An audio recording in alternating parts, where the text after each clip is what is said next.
Dear students, welcome to my YouTube channel Physics with Sajul. আজকে আমরা one dimensional মোশনের বিভিন্ন ধরনের গ্রাফগুলো করব। তো আমাদের ফার্স্ট যে গ্রাফটা আমরা দেখব সেটা হলো সরণ সময় লেখচিত্র।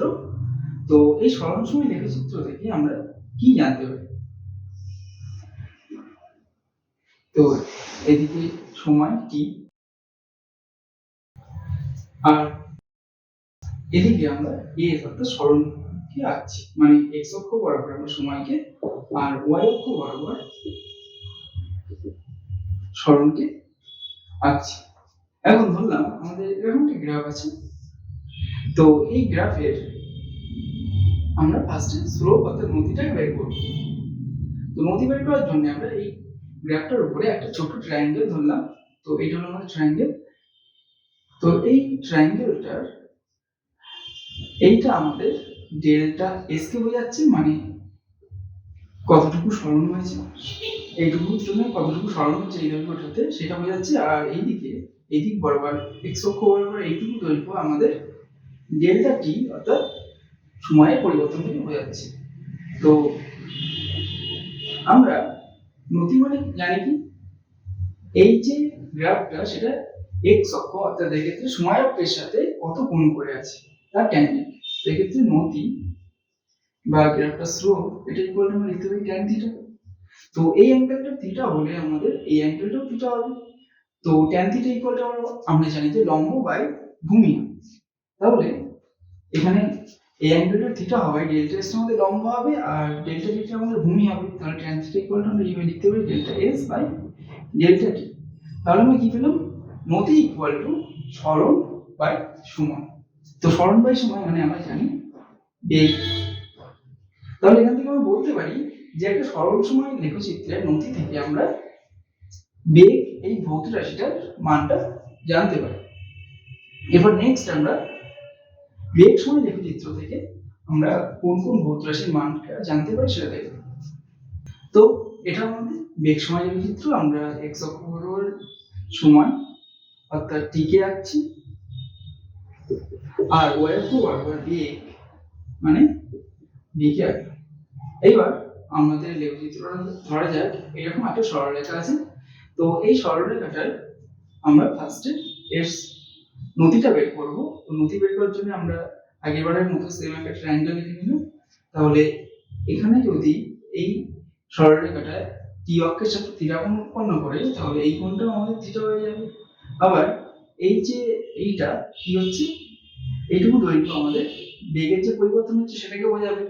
আর এইটুকু যে দৈর্ঘ্য টি অক্ষের বরাবর যে বাহুটা আছে ত্রিভুজটা সেটা আমাদের সময়ের যে পরিবর্তন সেটাকে বোঝাচ্ছে। তাহলে এর ক্ষেত্রে এই গ্রাফটার নতি আমাদের হয়ে যাবে ট্যান থিটা। ট্যান থিটা মানে আমরা জানি লম্ব বাই ভূমি। তো এক্ষেত্রে লম্ব হলো আমাদের ডেল্টা ভি আর ভূমি হলো ডেল্টা টি। তো ডেল্টা ভি আমাদের বেগের পরিবর্তন, ডেল্টা টি হলো আমাদের সময়ের পরিবর্তন। তার মানে এই জিনিসটা দিয়ে আমরা এটা লিখতে পারি যে delta V by delta T equal to ত্বরণ। তো তাহলে আমরা বেগ সময় লেখচিত্রের যে নতি সেটা থেকে ত্বরণের মানটা জানতে পারি। আর এই যে লেখটা গ্রাফটা রেখা রাখি আমরা এদিকে সময় টি আঁকছি আর এদিকে আমরা বেগ ভি আঁকছি। তো বললাম আমাদের এক্ষেত্রে গ্রাফটা এরকম আছে যেটা টি অক্ষের সমান্তরাল। এখন এই যে লেখটা মানে গ্রাফটা আর টি অক্ষের মধ্যে যে এই যে ক্ষেত্রফলটা আমরা পাচ্ছি বা এই ক্ষেত্রটা পাচ্ছি আমরা, তো সেই ক্ষেত্রটা কোন ভৌত রাশির মানটাকে আমাদের বলে সেটা আমরা দেখব। তো এই যে আয়তকার যে ক্ষেত্রটা পেলাম তার ক্ষেত্রফল এটা ইকুয়াল টু কি হবে, এই আয়তক্ষেত্রের দৈর্ঘ্য ইনটু এর প্রস্থ। তো দৈর্ঘ্য বরাবর আমরা কি পাচ্ছি সময় আর প্রস্থ বরাবর আমরা কি পাচ্ছি বেগ। তার মানে এটা ইকুয়াল টু লিখতে পারি সময় ইনটু বেগ। তো সময় ইনটু বেগ মানে আমরা জানি হয় সরণ হয়। তো তাহলে এই যে ক্ষেত্রফলটা বেগ সময় লেখচিত্রে সেটা থেকে আমরা সরল ভৌত রাশিটার মানটা জানতে পারছি। তাহলে বেগ সময় লেখচিত্র থেকে আমরা দুটো জিনিস পেলাম, একটা হলো এর নতি থেকে আমরা ত্বরণটা পেলাম, আর এই বেগ সময় লেখ আর টি অক্ষের মধ্যে যে আবদ্ধ ক্ষেত্রটা সেই ক্ষেত্রের ক্ষেত্রফল থেকে আমরা সরণকে পেলাম। এখন আমরা ত্বরণ সময় লেখচিত্র থেকে কি অ্যান্সার সেটা দেখবো। তো ফার্স্ট আমরা এক্স অক্ষ বরাবর সময়কে আঁকছি আর ওয়াই অক্ষ বরাবর ত্বরণ অর্থাৎ একে আঁকছি। তো আমাদের এক্ষেত্রে ধরলাম যে লেখটা এরকম আছে। এখন এই যে লেখটা আর টি অক্ষের মধ্যে আমরা যে ক্ষেত্রটা পাচ্ছি এরকম আয়তকার একটা ক্ষেত্র, সেই ক্ষেত্রফল আমাদের কোন ভৌত রাশিকে নির্দেশ করে সেটা আমরা দেখব। তো এর ক্ষেত্রফল ইকুয়াল টু, যেহেতু এটা আয়তক্ষেত্রের মতো দেখতে, তার মানে দৈর্ঘ্য ইন্টু প্রস্থ এখানে আমরা লিখতে পারি। তো এই দৈর্ঘ্য দিয়ে আমরা সময়কে আর প্রস্থ দিয়ে আমরা ত্বরণকে বোঝাচ্ছি, তার মানে এখানে লিখতে পারি সময় ইন্টু ত্বরণ। আবার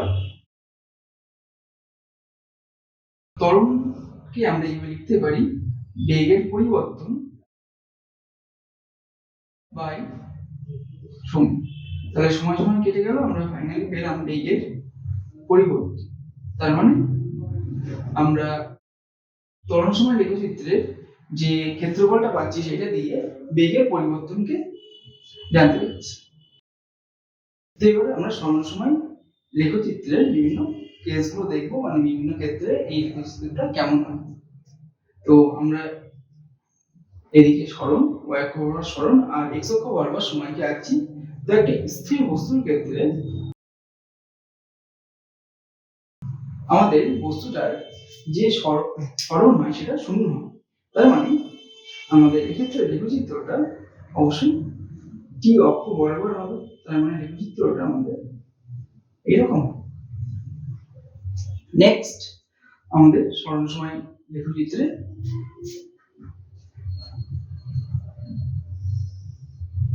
এদিক বরাবর টি আর এদিক বরাবর আমরা এস আঁকছি।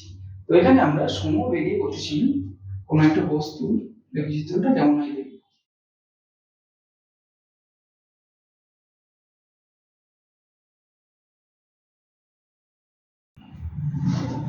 তো এই সমবেগে গতিশীল বস্তুর ক্ষেত্রে লেখচিত্রটা আমাদের এইরকম হবে। এটা মূলবিন্দুগামী একটা সরলরেখা হবে। এখন যেহেতু এটা একটা সরলরেখা হচ্ছে আর এর তার মানে এর প্রত্যেকটা পয়েন্টে আমরা যদি নতি বের করি তাহলে কি হবে, সেটা সমান হবে। আবার এই সরল সময় লেখচিত্রের নতি থেকে আমরা বেগের মানটা পাই। তাহলে এখান থেকে আমরা বলতে পারি যে এটা সমবেগে গতিশীল কোন একটা বস্তুর গতিকে প্রকাশ করছে। তো এক্ষেত্রে এই যে সরলরেখাটা সমীকরণটাকে আমরা লিখতে পারি s equal to v into t, সরণ ইকুয়াল টু বেগ ইনটু সময়, এটা আমরা জানি। আবার এই বস্তুটা যদি ইনিশিয়াল ডিসপ্লেসমেন্ট থাকে, মানে বস্তুটা প্রাথমিক যদি একটা সরণ থাকে, সেক্ষেত্রে এই লেখচিত্রটা আমাদের এরকম হয়ে যাবে। মানে এখানে একটা প্রাথমিক সরণ আছে, সেটা হলো s0। তাহলে লেখচিত্রের সমীকরণটা আমাদের এরকম হবে s ইকুয়াল টু, মানে এই টার্মটার সাথে আমাদের s0 অ্যাড হবে, s equal to s0 plus v into t। Next আমরা সমত্বরণে গতিশীল কোন বস্তুর ক্ষেত্রে লেখচিত্রটা কেমন হয় দেখব। তো সমত্বরণ মানে বস্তুটার বেগটা আস্তে আস্তে বাড়ছে। তো বেগটা বাড়া মানে বস্তুটা সরণ হবে অবশ্যই। তো এর লেখচিত্রটা অনেকটা এরকম দেখতে হয়। তো এক্ষেত্রে এই সমীকরণটা আমাদের এরকম হয় s equal to ut plus half a t square. তো এটা হলো সমত্বরণে গতিশীল কোন বস্তুর ক্ষেত্রে তার সমীকরণটা বা তার গ্রাফটা আমরা এখানে দেখব। তো এবার আমরা সমবন্ধনে গতিশীল কোন বস্তুর ক্ষেত্রে সরণ সময় লেখচিত্রটা কেমন হয় সেটা দেখব। তো এক্ষেত্রে আমাদের বস্তুটার বেগটা আস্তে আস্তে কমতে কমতে জিরো হয়। তো বেগটা জিরো হওয়া মানে আমাদের এই যে লেখটা হবে সেটা ফাইনালি গিয়ে আমাদের এস অক্ষের সাথে অর্থাৎ টি অক্ষের সাথে অর্থাৎ সময় অক্ষের সাথে সমান্তরাল হয়ে যাবে। তো সেক্ষেত্রে আমরা বলতে পারবো যে বস্তুটার বেগটা শূন্য হয়ে গেছে। তো তার মানে গ্রাফটা আমাদের অনেকটা এরকম দেখতে। তো এটা হলো আমাদের সমবন্ধনে গতিশীল কোন একটা বস্তুর ক্ষেত্রে সরণ সময় লেখচিত্র। এবার আমরা বেগ সময় লেখচিত্রগুলো দেখবো। তো ফার্স্ট আমরা কোন একটা স্থির বস্তুর ক্ষেত্রে লেখচিত্রটা কেমন হয় দেখবো। তো স্থির বস্তুর ক্ষেত্রে সবসময় তার বেগটা শূন্য, এক্ষেত্রে অবশ্যই বেগ শূন্য হলে আমাদের লেখচিত্রটা টি অক্ষ বরাবর হবে, তার মানে এরকম হবে। নেক্সট একটা সমবেগে গতিশীল বস্তুর ক্ষেত্রে লেখচিত্রটা কেমন হয় দেখবো। তো এদিক বরাবর আমরা টি অর্থাৎ সময় রাখছি, আর এদিক বরাবর বি অর্থাৎ বেগকে রাখছি। তো সমবেগে গতিশীল বস্তুর ক্ষেত্রে লেখচিত্রটা অবশ্যই আমাদের টি অক্ষের সমান্তরাল হবে, কারণ এক্ষেত্রে বেগটা সবসময় সমান থাকতে হবে। তো এক্ষেত্রে সেটাই হচ্ছে আমাদের। এবার আমরা সমতরণে গতিশীল কোন একটা বস্তুর ক্ষেত্রে লেখচিত্রটা কেমন হয় দেখবো। তো সমতরণে গতিশীল কোন একটা বস্তুর যে সমীকরণটা হয় সেটা আমাদের এরকম হয়, V equal to U plus A T. তো এটা আমাদের কি হচ্ছে, একটা সরলরেখার সমীকরণ। সরলরেখা y ইকুয়াল টু আমাদের এরকম হয় mx প্লাস c। তো এই ভিটা আমাদের y, এই ইউ আমাদের c টাকে, আর d টা আমাদের x কে এখানে বোঝাচ্ছে। তো এখানে আমাদের যদি ইউটা 0 হয়ে যায় তাহলে আমরা v ইকুয়াল টু এটি পাবো। তাহলে আমাদের সমীকরণটা এরকম আছে y ইকুয়াল টু mx। আবার এখান থেকে আমরা দেখতে পাচ্ছি যে x ইকুয়াল টু 0 হলে আমাদের y ইকুয়াল টু 0 হয়ে যাচ্ছে। তার মানে এক্ষেত্রে u ইকুয়াল টু অর্থাৎ প্রাথমিক বেগ u এখানে আমাদের, তো সেটা যদি 0 হয়ে যায় সেটা আমাদের মূল বিন্দুগামী একটা সরলরেখা হচ্ছে, কারণ সরলরেখাটা আমাদের এরকম হবে। আর ভিটা অবশ্যই আমাদের ক্ষেত্রে অন্তিম বেগ। তো এটা হলো আমাদের u ইকুয়াল টু 0 হলে সমতরণে গতিশীল কোন বস্তুর ক্ষেত্রে সরলরেখাটা এরকম হচ্ছে। আর যদি ইউ নট ইকুয়াল টু 0 হয় তখন ইনিশিয়াল একটা ভেলোসিটি থাকবে, তার মানে প্রাথমিক বেগটা আছে, এটা হলো প্রাথমিক বেগ। এক্ষেত্রে হচ্ছে ইউ নট ইকুয়াল টু 0। তো এটা হলো আমাদের সমতরণে গতিশীল কোন বস্তু একটা প্রাথমিক বেগ যদি 0 হয় সেক্ষেত্রে তার লেখচিত্র, আর প্রাথমিক বেগ যদি আমাদের নট ইকুয়াল টু 0 হয় তার ক্ষেত্রে লেখচিত্র। নেক্সট আমরা সমবন্ধনে গতিশীল বস্তুর ক্ষেত্রে লেখচিত্রটা কেমন হয় দেখব।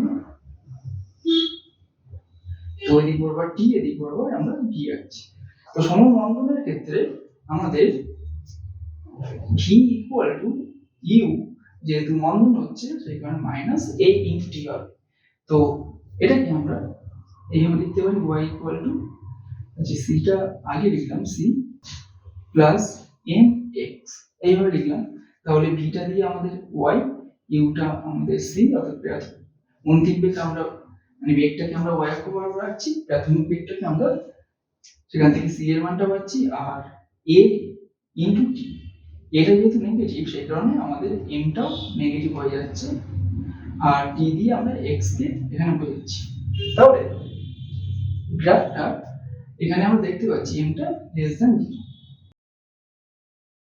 তো এই ক্ষেত্রে আমরা m, যেহেতু m টা লেস দ্যান 0 সেই কারণে আমরা বলতে পারি যে tan থিটা লেস দ্যান 0 হবে। তো tan থিটা লেস দ্যান 0 হয় তখনই যখন আমাদের থিটাটা গ্রেটার দ্যান 90 ডিগ্রি হয়। তার মানে থিটা গ্রেটার দ্যান 90 ডিগ্রি হতে হলে আমাদের লেখচিত্রটা এরকম অবশ্যই হতে হবে। এক্ষেত্রে এই কোণটা আমাদের গ্রেটার দ্যান 90 ডিগ্রি, থিটা কোণ। আর এখান থেকে আমরা আরো একটা জিনিস দেখতে পাচ্ছি যে এটা যখন একটা নির্দিষ্ট সময় পরে গিয়ে ওর বেগটা 0 হয়ে যাচ্ছে। তো বন্ধনের ক্ষেত্রে একমাত্র সেটা সম্ভব, একটা নির্দিষ্ট সময় যাওয়ার পরে বেগটা 0 হয়ে যাওয়া, তার মানে এটা আমাদের সমবন্ধনে গতিশীল কোনো বস্তুর গ্রাফকে বোঝাচ্ছে। নেক্সট আমরা ত্বরণের সাথে সময়ের লেখচিত্রটা দেখব। তো ত্বরণ সময় লেখচিত্রের ক্ষেত্রে আমাদের x অক্ষ বরাবর t অর্থাৎ সময়, আর y অক্ষ বরাবর ত্বরণ অর্থাৎ a থাকবে। তো এখন আমরা ফার্স্টে সমতরণে গতিশীল কোন একটা বস্তুর ক্ষেত্রে গ্রাফটা কেমন হয় সেটা দেখব। তো সমতরণের ক্ষেত্রে অবশ্যই সবসময় এটা আমাদের পজিটিভ হবে।